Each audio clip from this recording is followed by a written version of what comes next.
Hello, everyone, and welcome to the FCBDU podcast, your backstage pass to the magical world of Fat Chance Belly Dance Style. I'm your host, Deanna, and I invite you to join me along with a variety of special guests and experts as we explore the beauty, intricacies, and lifestyle topics of this captivating dance style. Grab a comfortable seat, tune in, and let's embark on a journey through the rhythms, movements, and history that make Fat Chance Belly Dance Style an enchanting experience like no other. Welcome, everyone, to our latest podcast episode. My name's Deanna. I'm your host, and today I am joined by the absolutely most fabulous team. I'm so excited to have you both on here today. We have Liz Malcom, and we have, of course, Carolena Nericcio. Yay! Welcome, both of you. Thank you. Thank you. So excited to be here. Yay! Hey, woke up everybody. so thrilled about today's topic. So I just want to say hello and how excited I am. But before we go into this, I want to make sure that people know who you both are. Can't imagine that they don't. But so let's start with Liz. Liz, can you tell us a little bit about yourself, and we'll go into why you're here in just a moment. Hi, I'm Liz. I'm a belly dancer and a graphic designer. And I've been dancing belly dance since 1995, probably 1996. And then I saw Carolena in the live DVD, or it was VHS then, somewhere around 97. And I had been doing different styles. And once I saw what she was doing, I was like, that's it. That's what I want to do. And here I am today. And I was just so fortunate to live in the same town as Mega Gavin. So I started dancing with Mega Gavin in 1999, and then again in 2004. And then when she came back to Birmingham in 2004, I was like, okay, this is it. This is all I'm doing. I am all in. I am all in 100%. So, and I've just loved dancing and teaching. I already was teaching, so it was a real easy step for her to feel comfortable with me starting to teach her classes when she was out of town, as she got so busy traveling the world, teaching this style with Carolena. So I think this is like where we are right now is like the perfect marriage of dance and design. For me. Nice. I love it. Yeah. I love it. Yeah. And for those of you that don't know our other guest, can't imagine, but maybe if you're newer to this style, Carolina, can you introduce us to yourself a little? Tell us a little bit about yourself. I can. Thank you, Deanna, and thank you, Liz. My name is Carolena Nericcio. I am the director of Fat Chance Belly Dance. I am the originator of FCBD Style. I am blessed and lucky to be here because this dance form has taken over the world, this morning as I was getting ready, I was like, this dance form is worldwide. It just goes out and grows. So I started dancing in 1974, or learning dance in 1974. I ended up opening my own company in 1987, and here we are today in 2024. It's still going strong. So it's a beautiful dance form, and I've been so lucky to meet people like Liz and Deanna. I'm telling you, for a shy little fat kid from Daly City, I'm blessed. I am blessed. Like, I can't believe how many people I've met through this dance form and formed such strong friendships with. It's incredible. So that's me. That's what I do. I'm here. Amazing. And I am pointing to Liz and Deanna right now on my screen with the help of the really organized and professional services that these two dancers have provided. The dance has grown and grown and grown. So thank you guys for doing everything that you do. Yeah, thank you so much, both of you. I love how Liz said it's the marriage of her two worlds, design and dance, which is what we're going to be talking about today. And then FCBDU, I feel like is a collaboration of my two worlds, which is business and dance. So yeah, we just kind of add into what you've created and just help it go throughout the world by bringing in the stuff that we're familiar with, that we've learned and loved over the years. So thank you both so much. I consider you both two of my best friends in the whole wide world. Liz was talking about having started dancing with Mega in 99 and then again in 2004. And I started dancing with Mega and Liz in April of 2004. April of 2004. So next month is my 20-year anniversary. Oh so my that's God. how long we've been dancing together. We've been friends. And then of course I met Carolena not long after that. So yeah. So anyway, just working with you both over the years has been an absolute joy. And I'm excited to continue on as we go. But today's topic is all about the flow chart. Woohoo! So before we get into it, I wanted to kind of share what the flow chart even is, right? For people that don't really know. And this morning I woke up after a fresh night of sleep, which doesn't normally happen. And I was like, oh my gosh, I have the original flow chart in poster form. Look at that. Yeah. Yes. So this is the original. For those of you that are joining us on Spotify, I encourage you to also tune into the YouTube version of this because we're going to have a little bit of show and tell. But the original flow chart that was done in 2012. So it's 12 years ago. Yeah. And this was a collaboration between Liz and Susan Warner. Which was, so I'm, really super excited with Susan Warner and Liz Malcom had started this. And now it's in its third rendition, although I have 4 versions because Liz, do you remember you made this ATS Matrix one for a class that was for a workshop. Yeah. So I was going through all my flowcharts and I was like, I have 4 different ones. So I guess I'm a collector, at this point. But the latest and greatest flowchart is out and it is available. And of course, we'll post links to where everybody can get their hands on it. But I wanted to just kind of start with a little paragraph about why we're here, right? The FCBD style vocabulary is a global dance language that allows dancers from all parts of the world to dance, connect, and flow together. The FCBD style flowchart is an excellent tool to help ensure we're all speaking the same language and understand the true essence and established movements of fat chance belly dance style. Yeah. So I thought today, of course, today we're going to go through kind of why do we have an updated version? And what different adjustments and things were kind of moved visually. And then we'll get into some more ways that people can continue to learn. So Liz, I know you have a lot to cover today. I know you'll have a lot of things to cover. So why don't you go ahead and maybe start us out with, why you even were inspired to create the flowchart in the first place? Okay, well, as a designer, as an artist, your job is to take chaos and somehow make some kind of order, right? And if it's a tool that's actually helpful for someone, that's an additional benefit. So when Susan Warner first showed me this idea she had, it was visual chaos. I'm sorry, Susan, but it was. She had like all these little lines and circles and squares, and it was just like, blah! It was like, I felt like I had to show an easier way to read, an easier way to see this, and to try to come up with how to visually make sections for each family so you could easily see the families and their variations.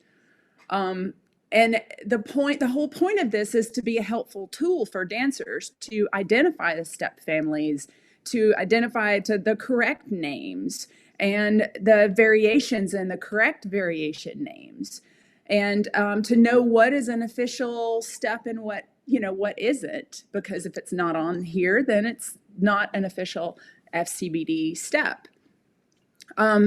Secondly, to come up with some order for how to read this. So in the United States, we read left to right and top to bottom. So that's the concept that I used here to put the step name at the top and list the variations underneath, and then list the additional variations of each one of those variations to the right. So then that was my original idea, and to make it easy to read. So you could just pick it up, go, hey, wait a minute, what family is this in? Or what is this a real variation? And you could just pick it up, look at it quickly and go, oh, okay, yeah, I get it. So, and maybe for me being a visual person, maybe just the fact of seeing these colors and the boxes ordered in a certain way helps you to memorize, because I'm a visual learner. So I know there's a lot of different styles of learning out there, but if I can look at something and make some visual order out of it and put colors in it and make it pretty, that just helps it stick into my brain better. Make it pretty.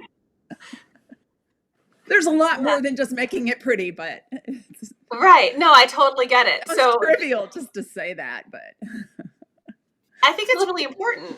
Go ahead, Carolina. No, I don't think it's trivial at all. The colors. I'm the same as you. Like, I have my email inbox is in color blocks so that I know what I'm looking at. Otherwise, it's like it's just a bunch of swirling black and white. So I love that this is in color blocks, because it helps me like zone in on one thing and another thing without getting distracted by the other thing. So I think it's beautiful. Yeah, I love it. And so as a data nerd, my job was to take all of this data that nobody really wants to look at, right? Let's just be honest. All of this data and make it visually interesting so that managers would pay attention to like where their numbers were and what their ROI, like all the things that weren't interesting. So to me, this chart is like, yes, this takes all of my notes and all of my like, okay, this, and then I'm going to do this, and then it takes all of that and it puts it into this beautiful visualization. And I have so many different flowcharts, not just the variations, but like one in this teaching notebook, and then I have another one in this travel teaching notebook. That way I never am without this flow chart. It's a great visual when people ask questions, I can explain it, but if they can see it, then it really helps them as well. So it's brilliant. I absolutely love it. Thank you. Also, and it continues to help me, even as an advanced instructor. I am always picking it up and going, wait a minute, let me just double check. You know what I mean? Or what goes with what? Or what if I put these two families together and look at the steps and, and think about a really creative drill or something. Sorry, Carolina, go ahead. Oh, no.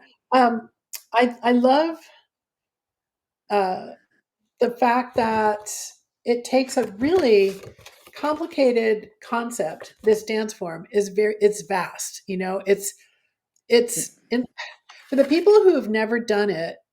They're like, but it's just, you just learn the dance. And it's like, well, you learn the dance, but then depending on the music that you're dancing to, the people that you're dancing with, the environment that you're dancing in, it's infinite.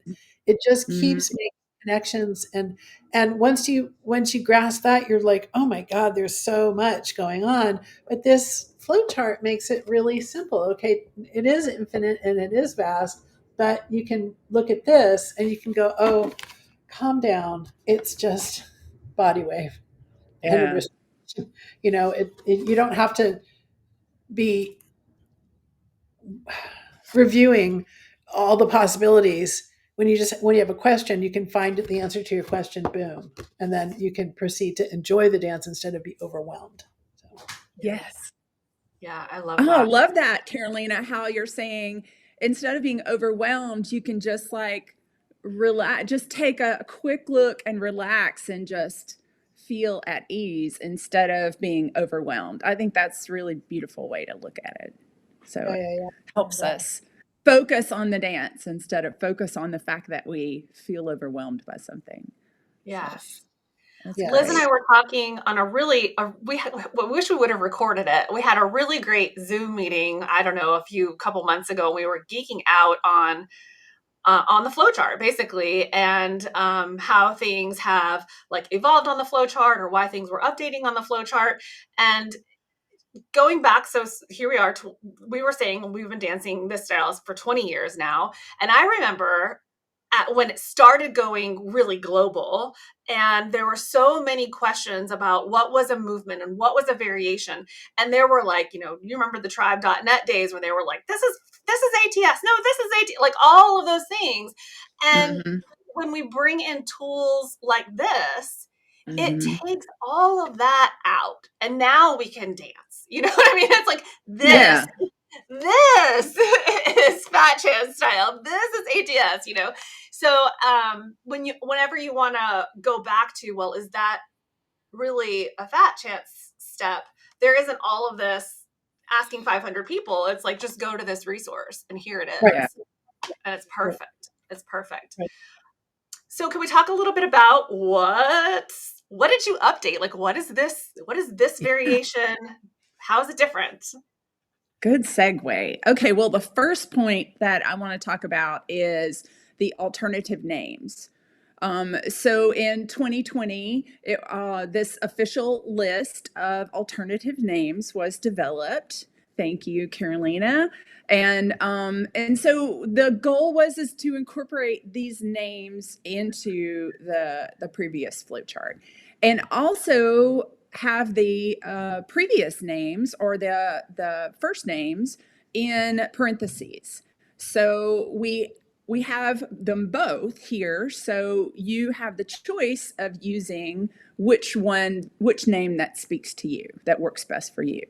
So that's the biggest thing right there. Yeah. Yes. And I think it's really important to point out that people can use whichever term they want to use. So I know a lot of people are still using the traditional names. I interchange them, especially when we're traveling or we're teaching, general skills. And I love that the flow chart and it's consistent, right? The traditional names or original names are in parentheses, just like they are here on FCBDU. All of our classes have the new names or the modern name with the parentheses and the traditional name, so that you can search for either and they will always show up. And it just helps reiterate and keep us all on the same page that they're both there. Yeah. Everyone's empowered to use the language that works best for their community. So, and I think, Deanna, you've got some blogs and articles that have more information about that. If anybody wants to check it out, you can probably put some links here.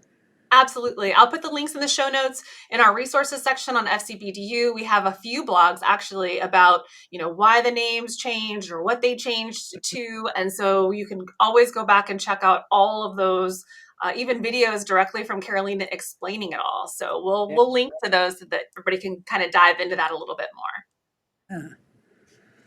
So the second reason is for us to have consistency across all the FCBD platforms or areas for general skills, teacher training, FCBDU, FCBD, the flowchart, for it all to have exactly the same names.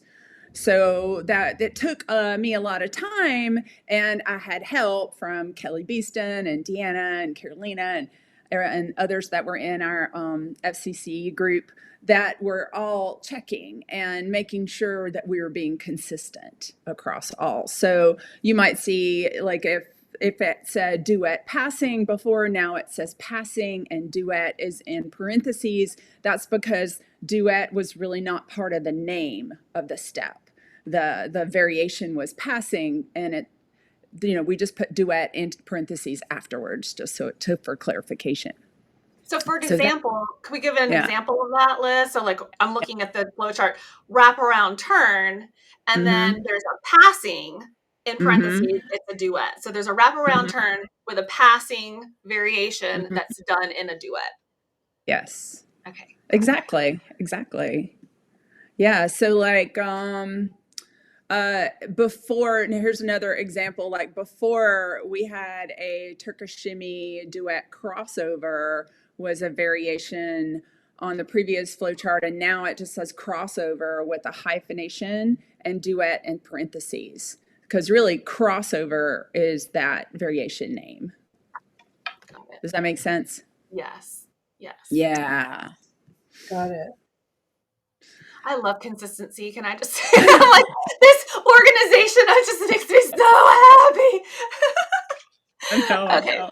Just a bunch of organization nerds. I love it. I know. I know. When I was creating the dance, first I just started teaching some dance classes because someone asked me, and I was like, sure, why not? Let's do this thing.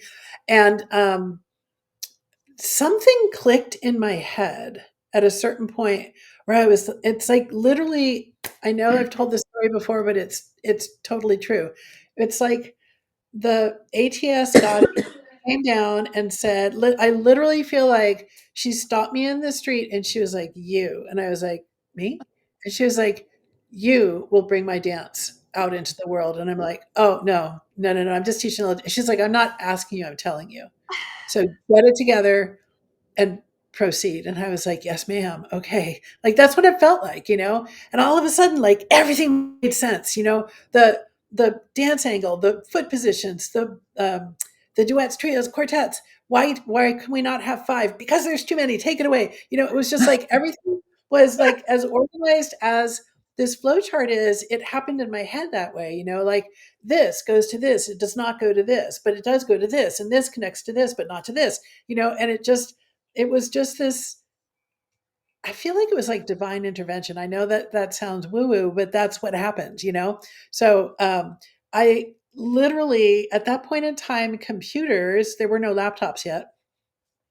Apple computer was this little thing with a screen that was this big, and it was inside it looks sort of like a cinder block turned on its long side, right? So there was that, and you had a keyboard that connected to it, and then a printer that connected to that. And literally every night I would work at the studio during the day, typing, thinking, typing, thinking, typing, thinking. And at night I would put it all into a milk crate and put it in my car and take it home and put it up in the kitchen and keep like, you know what I mean? And then in the morning I would pack it all back in the milk crate, put it in the car, and for like back and forth, and like I couldn't bear to stop. Do you know what I mean? Like I was on fire. And like now we have these laptops and these iPads and these phones that just go dun, and you just walk away with it. But back then it was like a milk crate full of equipment. But do you know what I mean? But I had to keep it with me. I had to keep going. And the organization that's on the flowchart was the organization that was in my head. So I just think it's a brilliant. And again, you don't need a milk crate to carry this around in your bag. So yeah. I love that story. It's like you were in, when any artist is in flow, you're so engaged in what you're doing. So it's like you were in the flow of creating this. Yeah. I love it. Yeah. And just to add to that story, and then I'll stop talking so you guys can discuss what's relevant to this conversation. But I remember talking to a boyfriend at the time, and I was like, there's something that's trying to come out of my head. Like there's something happening and I don't know what it is, but I know it's really important, and it was like feeling like, this anticipatory feeling of it's right there, but I can't touch it. It's right there, but I can't touch it. And then all of a sudden it happened. So that's so cool. Yeah. I love it. So, Thanks for sharing that. God. Yeah. Yep. And I feel like as the dancers of this under you, I can almost feel that. I can touch that sometimes when I'm dancing with other people. And I just love how I feel that I don't know, it's like a energetic synchronicity or something just coming through. Yeah, yeah, it's magical. It's magical. Yeah. Like it's like it's a vapor in the air. And Yeah. sometimes, it coalesces into something that you can see and feel, and sometimes it just disperses. Sorry, Yeah. I got No, sideways on that. I can touch, I can almost see and touch what you're talking about, and I love it. It feels so good. It's so exciting. And I think that's a really great kind of point too, where, some people think like organizing an art form takes away from the art form. And you're like, no, no, no. Every art form is organized, right? Mhm. Every art form is organized. You got to have your tools in order to, Liz, I know you're a graphic designer. You're like, I got to have my Mhm. tools. Your husband's an Mhm. artist too, as he painted that beautiful photo of you, Yeah. that painting of you. Like he has Yeah. his tools. He knows which brushes he needs to use for which Mhm. things. I was looking up different dance codifications, and which they all do it. You know what I mean? So it's like it's especially if you're trying to do something in a collaborative space Mhm. to create the magic, you have to be on the same page. Yeah. And yeah, and so the flow chart allows that magic to come through because we don't have to question. It's just there for us. Yes. Yeah. I love it. Yeah. Okay, so coming back over to some of the big updates is figure eight moved over to the top left quadrant, and body wave gave way to make room for it, and it moved over to the top right quadrant. And let me just say that one side of this is all slow steps and step families, and I have put that above every single one of the section heads on that side just to clarify that is all slow vocabulary. So Carolina, do you want to talk a little bit about why?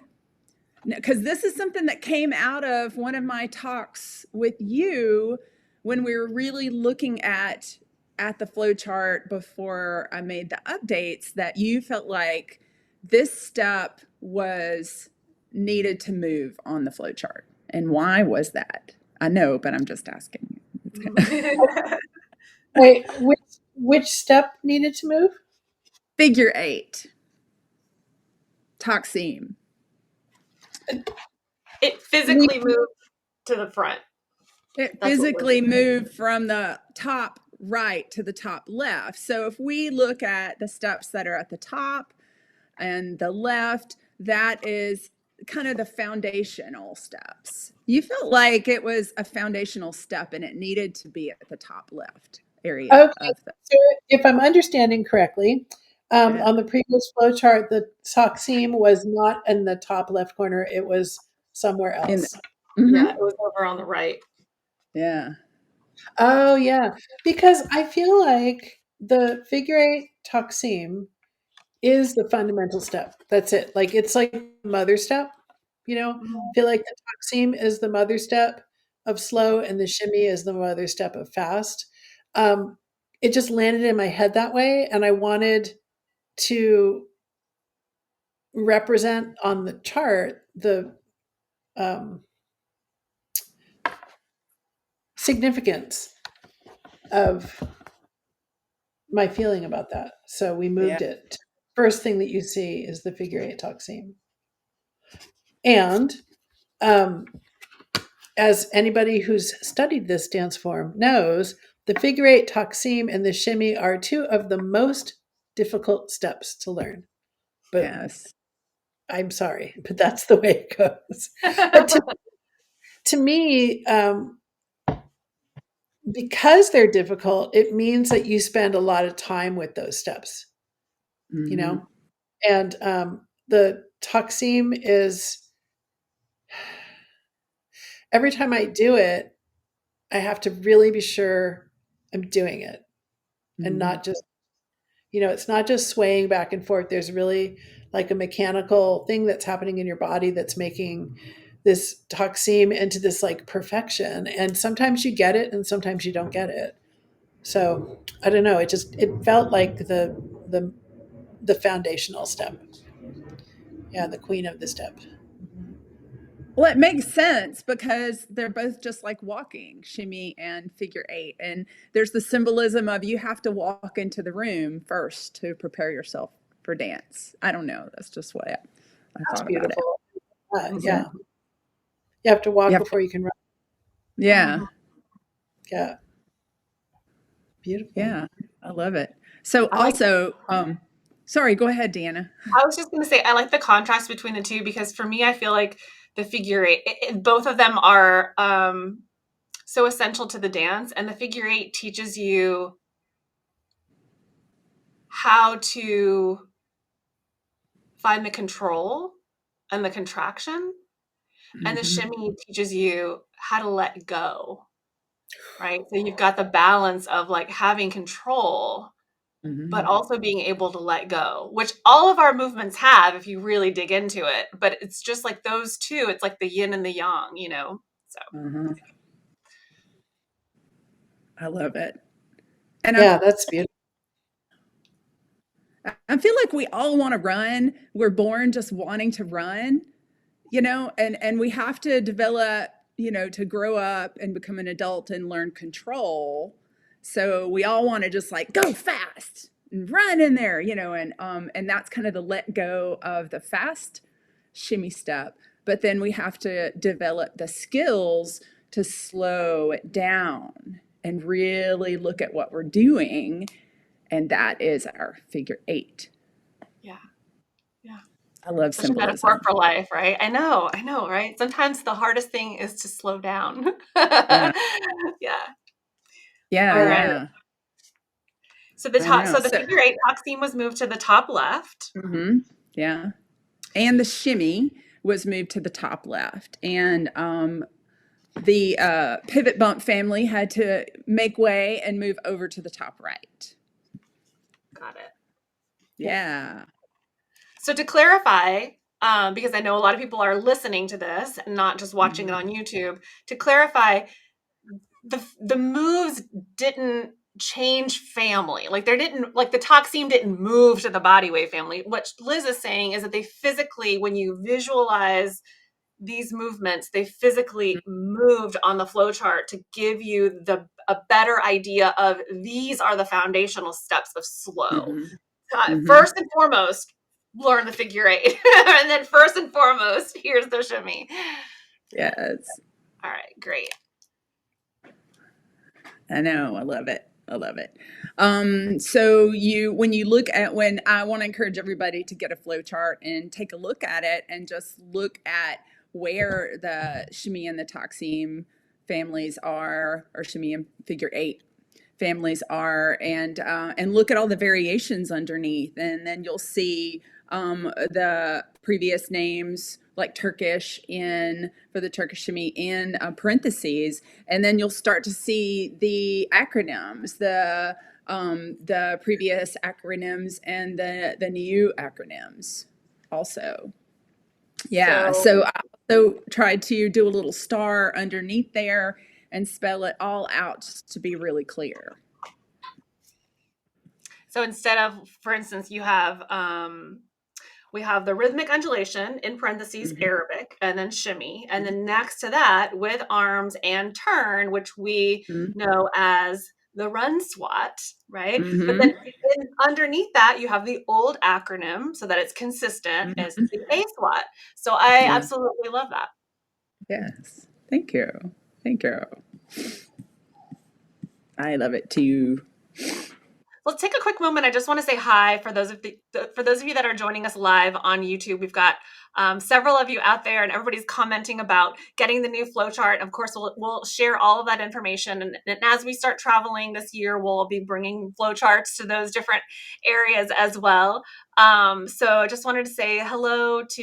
I won't be able to get to everybody, but Iris and Katrine and Edie and Samantha, Christine, Lisi, Maria, Tina, Glenda, Joan, Najma, aka Diana. I see you out there. So it looks like we've got dancers from all over the world, Germany, England, Greece, the US, Italy. So I just wanted to take a moment and say hi to everyone out there. And of course, if you have questions, the benefit of joining us live is that you can ask them.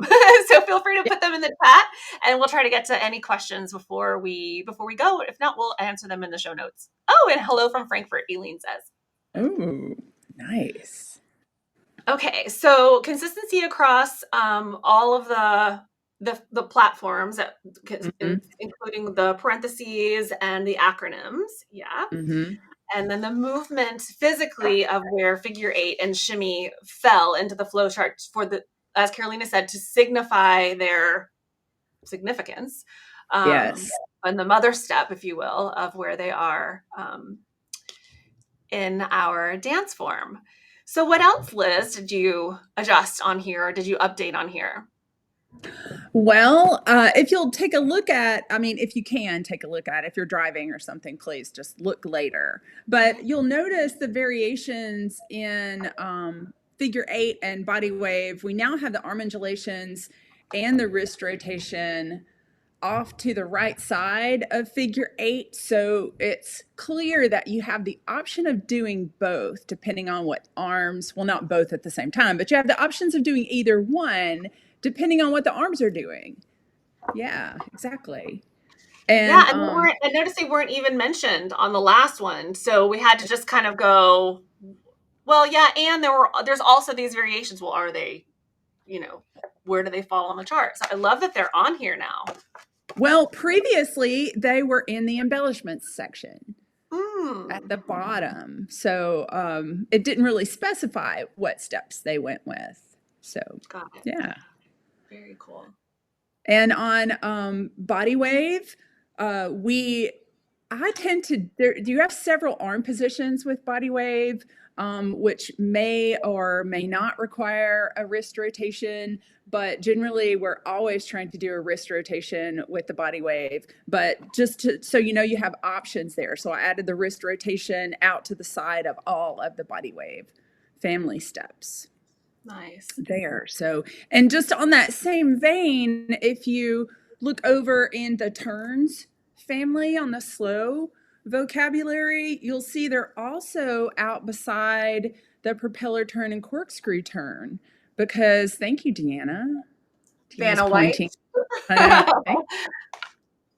So, you have options. So propeller turn and corkscrew turn, Carolina tells us that you have the option of doing no wrist rotations, or you have the option of doing 8 to 10, depending on which step you're doing. And I'm going to talk more about that in my workshops. Yes. Ooh, I can't wait to talk about your workshops towards the end of the podcast. I'm like, there's a whole other topic. I know. Do you ever, I'd love for the audience to chime in, and even if you're listening later, chime in the comments. Do you ever do the slow turns without any wrist rotations? I would like to know. I do it sometimes in class just to trick up the students to make sure that they realize that you can do it without some. I do the same thing. I just do them. Like, don't forget. I do the same thing, and I wonder. I don't say anything, and I wonder if they notice. Do your students notice? Yeah, they just were like, that feels weird. It's like, what? But it's not. I know. So, okay, if we move on over to the pivot bump choo-choo family, you'll notice that choo-choo is broken out underneath the, so we have pivot bump, up, 2, down, 3, reach and set, single bump, double bump, choo-choo, and choo-choo arc arm directly under that. So those are broken out as variations under the pivot bump choo-choo family. Yeah. So that's fun. And if we move on down to talk about the embellishments and specialties section, you'll notice that there's more there now. And some of these things, like the belly roll, and the flutter were up in complex steps previously. And so this was a long conversation that Carolina and I had to move these to embellishments and also add the word specialties to be more consistent. Just to let you know, these are specialty steps. And I mean, Carolina, do you want to talk more about these steps and why they're called embellishments or specialties? Sure. So let me just review what's there real quick. So what's there now is belly roll, level drop, and full level, head slide, flutter, and layback. All complex embellishments. Mm-hmm. Yeah. So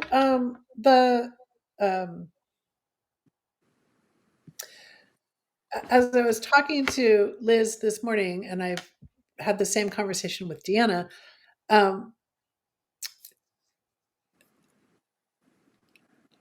trying to organize my creation is, what am I trying to say? When I first started creating the videos, I made volume 1, and I thought, and I'm done. You know what I mean? I did this thing, I'm done. Little did you know. Sorry. People That's were so like, funny. but what about this? And but what about that? And I was like, oh, okay. And like a whole nother conversation about my literally PTSD from creating videos. Like back in the day, there were no iPhones, there were no fancy cameras. It was a lot of work.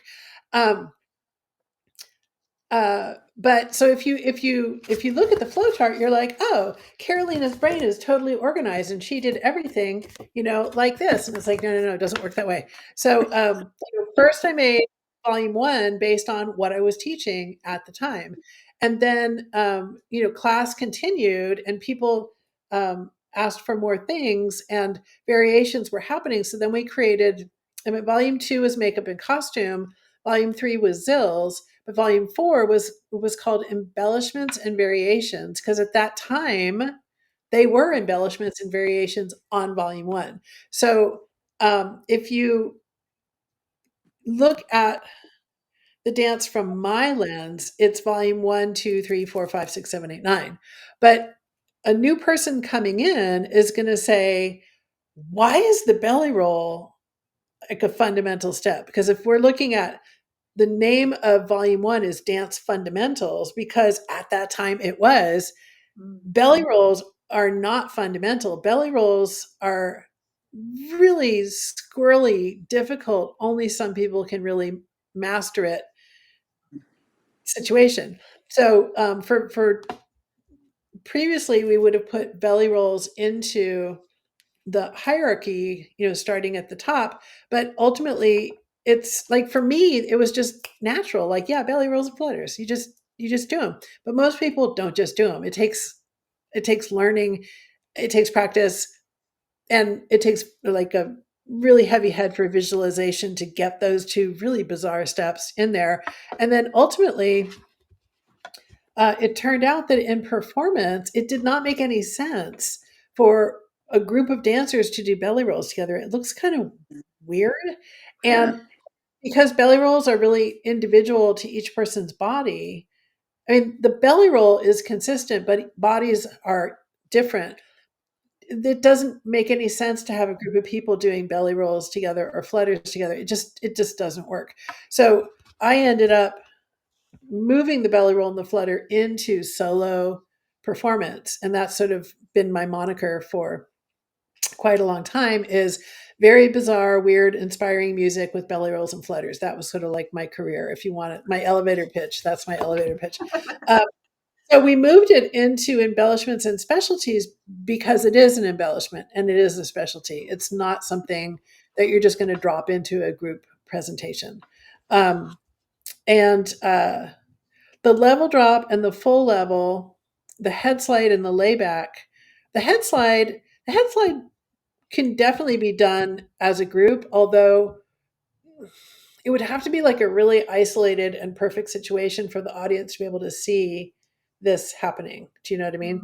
So because it's such a small movement, it sort of flows into solo specialty, belly rolls, flutters, head slides.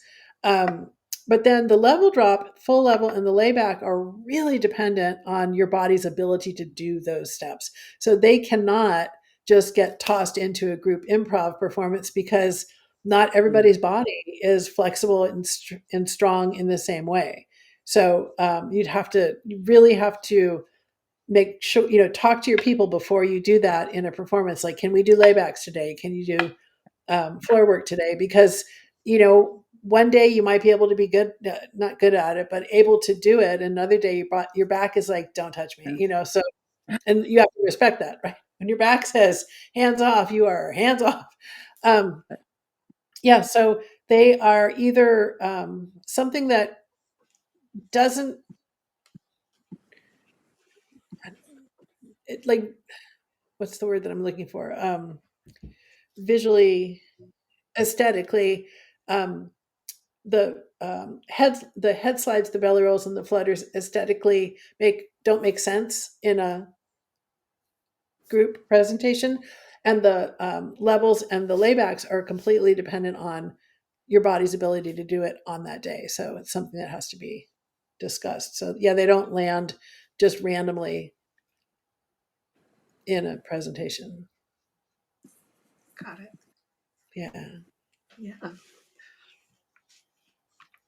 I love that. I love that we have this little section here too, because it's like, yeah, we have those. And those are the kind of things that we don't normally teach in a class, like in a, traditional class setting. I teach the head slide sometimes in level 1, just if people need a little something different, but yeah, definitely it's not having a level 1 week 4 flutter class or anything like that. Oh my gosh. Imagine everybody be like, I'm done. I know. People walk into level 1 and they're just overwhelmed by everything. So I can't imagine pulling that out. Well, and ultimately, like, I didn't realize that in the beginning. I was like, oh, you do belly rolls, you do flutters, you do head slides, you can do laybacks, and people were like, whoa, wait a minute. And I was like, what? They're like, how do you do it? And I'm like, you just do it. And ultimately, these steps have been fleshed out into like hour or 2 hour classes just on the belly roll, just on the flutter, However, I know I've told this story before, but it's relevant to right now. When I was studying Indian classical dance, my dance teacher said, go like this. So I said, I went like this. And she's like, oh, good, you can do it. And I was like, so what do you do if a dancer can't do that? She's like, they just have to do it. They just do it. They learn to do it. There was like I thought it was like perfect coming from a classical Indian dancer. Like, don't ask me that question. Just do it. Whereas like Americans are like, but why? I need to know the why and the how. And she's like, just do it.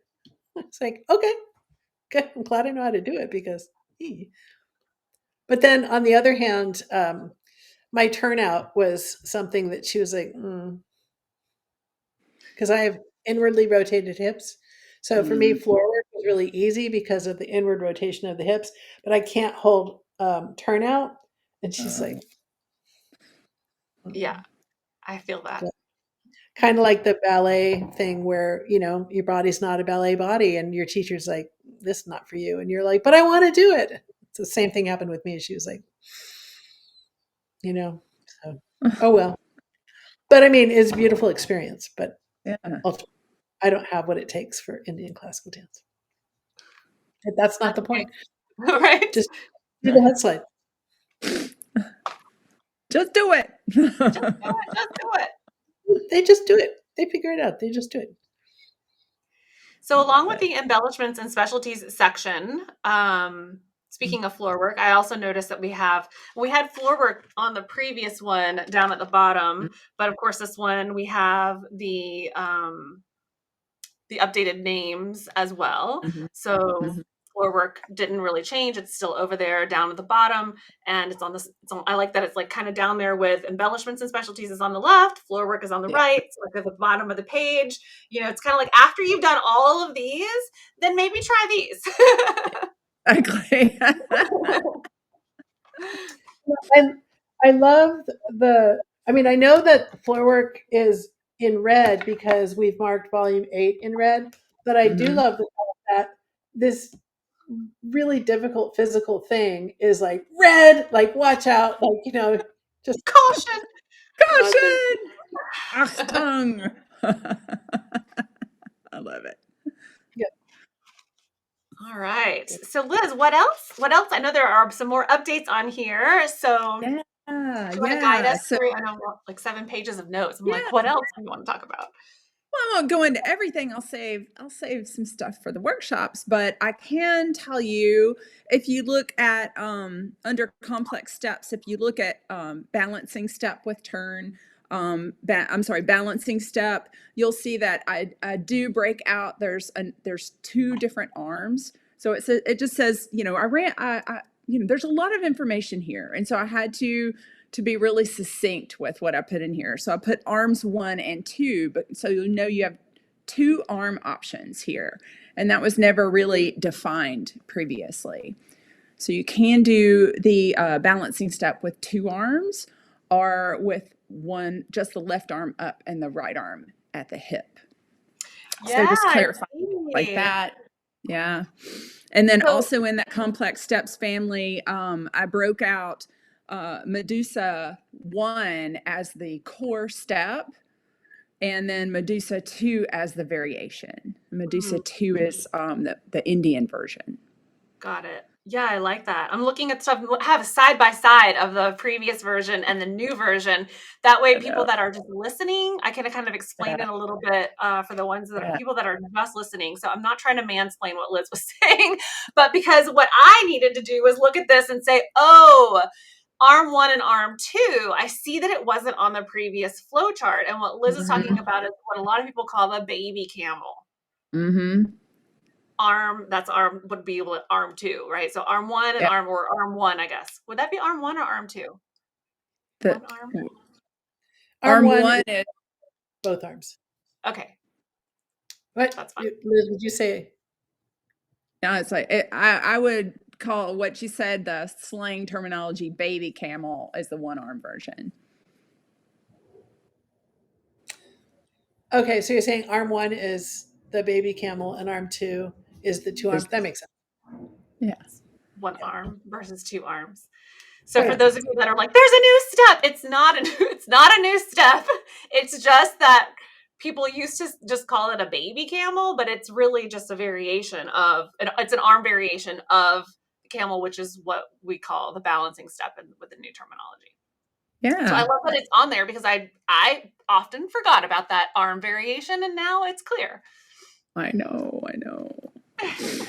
So another little thing in that area is breaking out. Before I just said the strong arm had 2 variations, but really it's variation number 2 and variation number 3. So it just got a little bit more specific in this version with variation 2 and 3. So they're numbered. Got it. 1, 2, 3. Yeah. Yeah, and the slow diagonal fade, and then parentheses trio. I love it. Yeah. Exactly. And another thing that Deanna, you had some influence in is specifying, if we move on over to our swivel step section, so it's at the bottom left of the fast side of the flowchart.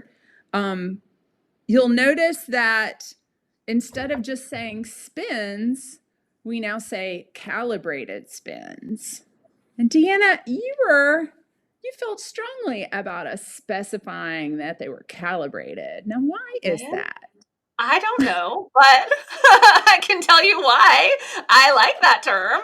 And people have asked me before, especially if like English is a second language and the word calibrated doesn't really translate. So calibrated means like it's precise, right? So when we're doing calibrated spins, we are all at the same part on count 1. We're all on the same part on count 2, 3, 4. You know, we're there together. They're calibrated versus just like spinning, like something that we might do if we were just, you know, turning in a circle and a shimmy, and then every once in a while somebody did a spin. So calibrated spins, I feel, really is like these precise spins that we do. Mm-hmm. Is that the right answer? Yes. Okay. Very good. Very good. Synchronized. Synchronized. Yeah. Synchronized. Back in the old days, we would say, let's synchronize our watches. Yeah. Oh. Now it's automatic. Before, you know, everyone was collected to the cloud, we had to literally make sure that our watches were timed together. So synchronized. That's when I think of the circle of the spin. I think the circle of the watch, you know, and the 12 o'clock. Ooh, Yeah. Yeah. Synchronized, calibrated. I learned that term as calibrated spins. So I guess it's, yeah. And then people just said spins, and then it got a little bit confusing. So It's true. It's true. Yeah. Nice. And I love that it's very clear that it's part of, you know, that it's part of the swivel step family or part of the Egyptian family if you're using you're using that terminology. It was listed, of course, in the other one, but it was right under full turn. It just said spins. And so that can be, that could be a little bit confusing. And so now you can see that there's a full turn option, and then there are the calibrated spins option for that, which is different from partner spins, which is part of pivot bumps. Yes. Oh, yeah. Isn't it great when you can like see it like that, and you're like, all these things start like, oh yeah, clickety click. Yep. Love it. All right. And I know there's of you out there have asked about an electronic version, but I just feel so strongly about having that tangible thing in my hand, you know. I'm so stuck on that. I think it's really valuable. Yeah. It can go with you, you know, whether you have your laptop or not, you know, type of thing. So it'll be great. Well, your flowchart was the inspiration behind the vocabulary page in our resources section on FCBDU, because originally what I really wanted was I wanted this to be on the like this is the web page, and then when you hovered over it, like the bar like kind of popped up and you could click it and it would take you over to the thing. I'm not smart enough to figure out how to do that, and Kelly looked into a web designer to be able to do that, and they were like, it's too much basically on a screen. So to have this in a digital format is like really, it's kind of complex, you know, you're reading these things. It's not just like a picture that you're looking at that you can just pull up on your phone. So I do think that the actual physical version, which feels like really, like it's really quality, you know, I feel like there's just something to having this physical version.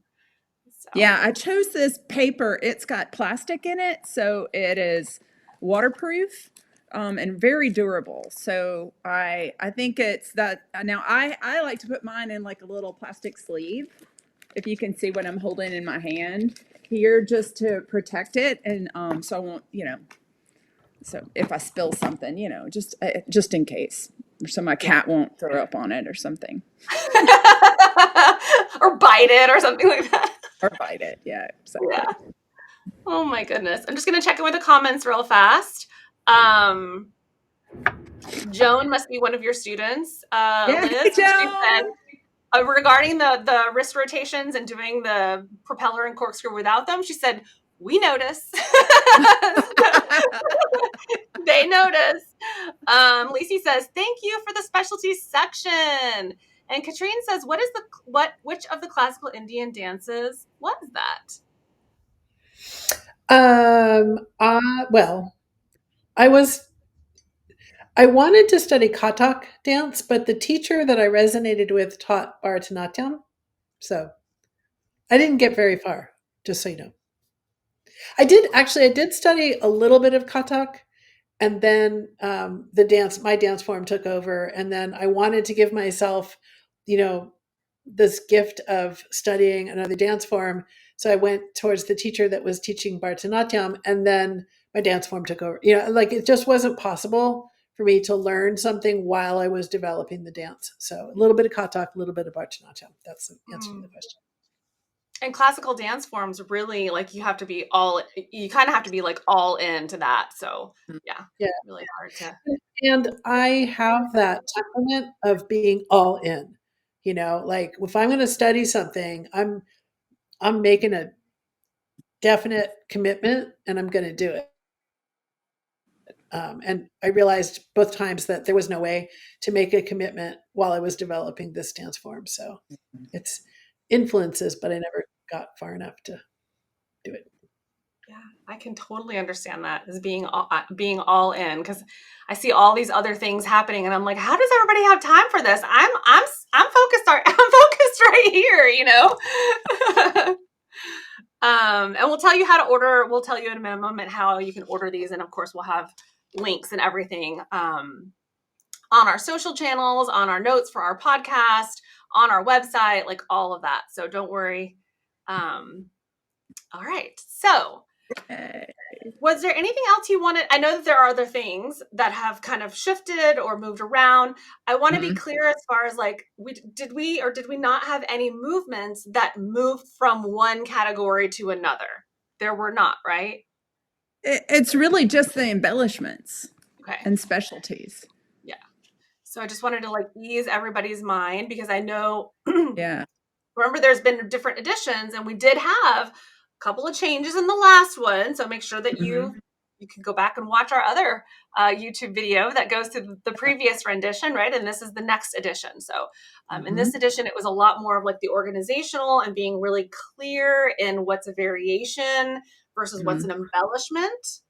And I just really, really love it. So thank you so much, Liz, for continuing. And of course, Carolina, for continuing to work on these flowcharts to make it even easier for us to look at. And as we continue to use them, like any tools, right, they just get better and better. So we went from, this, where I don't know if you can see, but what I'm pointing to, for those of you that are listening in, pointing to the very original flowchart where things kind of went off to the left and off to the right and down to the left and down to the right.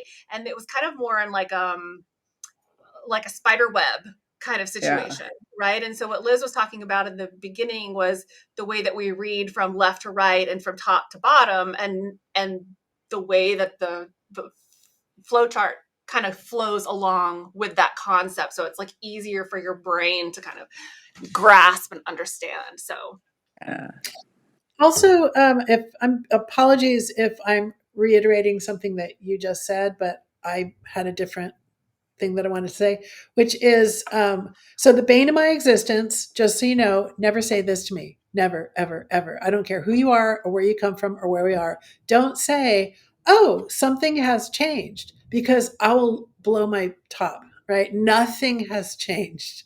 Nothing has changed. So the fact that there are different versions of the flowchart is just us trying to make everything more streamlined and easier to see visually. But the fact that move from one place to another, nothing has changed. We're just sort of making it, again, just to repeat myself, making it easier visually to understand the concept. Because what we're doing is we're taking a movement like a movement form and putting it on paper, and it's tricky. It's tricky. So if you have the original flowchart, it's as valid as this flowchart.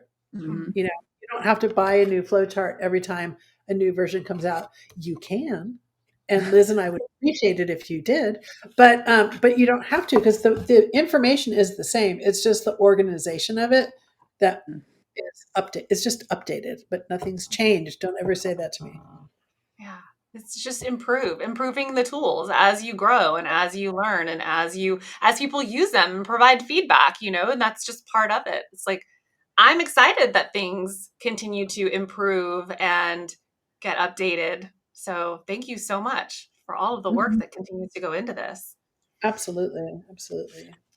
Thank you. Thank you, Deanna. Yeah, I mean, for of us to course. come here today and sort of try to give everyone a perspective of what our thought process was when we were making these insightful decisions on the flow chart, I think is super helpful. And to find out, what is Carolina's perspective, because that helps people understand the foundation. It helps people understand the structure of this dance form so much better.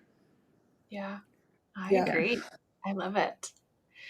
And so we also, like, along with the flow chart, right, that has just come out. So let's first, before we get into where people can kind of learn more and about the new series that's coming out with Liz, that's using this new updated flow chart, let's talk a little bit about how people can buy them. So I know that they're on dolladance.com. Is that correct, Mm-hmm. Liz? Yes, And that's they're correct. on FCBD.com. Yes, Mm-hmm. Carolina? So you can go to Yeah. either website and get your flowchart. And what's the price, Liz? Carolina? They're 12 now. Yeah. I've got them as 13 to cover shipping. Right. And I've got them as 12, and then it's plus shipping. Plus shipping. Yeah, yeah. People are generally buying more than one item from me. So that's why they're different. Yeah. And a little bit more for international.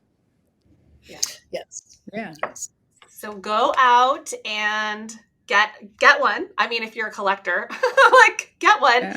You know what? Also, I had bought several of them from you a while back, different edition, of course, and gave them out to students that had been with me for like a year. Or it's like as like holiday presents. I think these are really great gifts. So Yeah. maybe you're a student and you know that your teacher doesn't have one, or maybe you want to have a few of them and then you meet somebody new and you're sharing and you're like, oh, you don't have one, here you go. I mean, like, it's just like a sweet little Yeah. inexpensive gift also that just is a really nice gesture. So buy more than one, right? Especially if you're doing shipping. Yeah. Buy a bunch of them and take them to some events, and maybe people can then reimburse you, and then you've helped the community kind of spread this around. So definitely check in with these. And then I want to share this this next image, because I hope everybody can hear us when I share this image. But we have this new. Ooh. Yeah, I know. We have this brand new event coming out. Yeah. So I'll come back over to us. I think I can actually add it. I'm learning all of this. You can tell I'm learning like all of this technology here. Let's see. I Well, love it. It makes it tiny. But so we have a new series coming out on FCBDU, and this is what's really cool. It's an 8-class series that Liz is teaching, and she will be live every month now until October. Once a month series. I love this. Can you believe it? I love it. It's called Mapping Your Success, Exploring the Updated Flowchart for a Deeper Vocabulary Understanding. Yes. It's fantastic. The first one is next Sunday. The 10th. Yeah, at 10 o'clock. And that's on our website. It's in our newsletter that comes out tomorrow. Should be Facebook events, like all the things. And that one is on the figure 8, Taksim, and the variations. Yeah. Liz, can you tell us a little bit about the inspiration behind this series? Well, it's to really take us into each section of the flow chart and explore what the name adjustments, the variations that we've talked about today, and unravel the thought process behind the updates and dive into the steps. Just do some a nice warm up to prepare us to do purposeful drills, reinforce the understanding of each section of the flow chart, refine technique, and then put them in creative combinations that really bring this dance to life. and get it into your muscle memory. So, yeah, I'm it'll be fun. Yeah, I'm excited. And these are included in your subscription or your membership to FCBDU. It's also available for purchase if you're not a member of FCBDU, but we would really love for your membership because without members, we would not be here being able to do podcasts and creating more events for our community and being able to offer all of these classes and keep everybody up to date on all of the great things regarding Fat Chance Belly Dance Style. Excuse me. So we've covered most of the updates of the flowchart. You'll have to tune in. You can tune in to Liz's Mapping Your Success series to go through a few more of like the really specific ones that you can see in action. And then we talked about where to buy the flowcharts. Yeah. And we'll put all of that information in the flow notes. And then we talked about Liz's new series, Mapping Your Success, which I'm super, super excited about. Yeah, it's amazing. Is there anything else that either of you want to share before we kind of start wrapping it up? And of course, if you're in YouTube and you want to ask any questions, feel free to drop those in. But Liz, Carolina, anything else you want to talk about related to the flowchart or anything regarding things that are kind of coming up around that? I am thrilled by this Mapping Your Success workshop. It looks terrific. And Liz is such a great teacher. You guys are so lucky. Yeah. You're in for a treat. Yes. Yeah. You're in for a treat. And well, I guess I'm sorry, Deanna. Go ahead. Go for it. I guess I just want to highlight the fact that Mapping for Success is really about lifting all of us up together.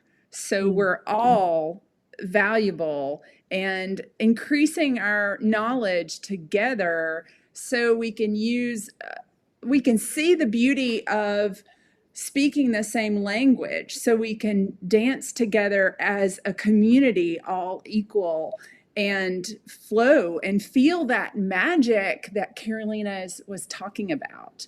And I always feel that when we're flowing together and we've kind of dove into some details and then putting it together in a creative combination and feeling how everything comes together when we press play and that song begins to play and we activate these steps and our knowledge and our mutual respect and admiration for each other in the dance community. Oh, yeah. Beautiful. Thank you for that. Yes. Absolutely. Well, thank you so much for all of your hard work and your dedication to putting this together and to continuing to identify ways that that your students, that the community, that we can all really learn and again continue to be on the same page and speak this same dance language, so that we can dance together for another 20 years, Liz. Let's do it. I'm ready. Yes, I know. I feel like just getting started, right? Yes. All right. And I want to take a moment to thank everybody that joined us live on YouTube. This will be, of course, up on Spotify probably tomorrow. So you can always go back and listen to it again, maybe highlight, take some notes, whatever it is that you want to do to remember some of these things. And I, again, want to give a shout out to our members. Thank you so much for your membership to FCBDU. Without you, we would not be here. Yes. And of course, a very, very special thank you to Carolina for joining us, because also without you, nobody would be here. So thank you, Carolina, so much for creating this amazing, magical experience that the world gets to share and unite in together. So thank you. Thank you. Thank you, Carolina. Thank you. Thank you too, and the entire community, because without the entire community, I wouldn't be here. You know, if nobody was interested in the dance, we wouldn't be here 37 years later. So there you go. We're all connected. Absolutely. Yeah. All right. Well, much love, everyone. Have a wonderful rest of your day. Thanks for joining us. We'll see you next time in the next episode. I'll see you next weekend. I'll see you next. Yeah, Liz will see you next week. I'll see you next episode, which you won't want to miss because we have a very special guest, which we will be sharing next week. And I was just talking about Devyani TV the other day, and I, I almost just said, we'll see you on the next episode of. Do you all remember that? Oh my gosh. That's great. Yeah. We need to come up with an ending for FCBDU.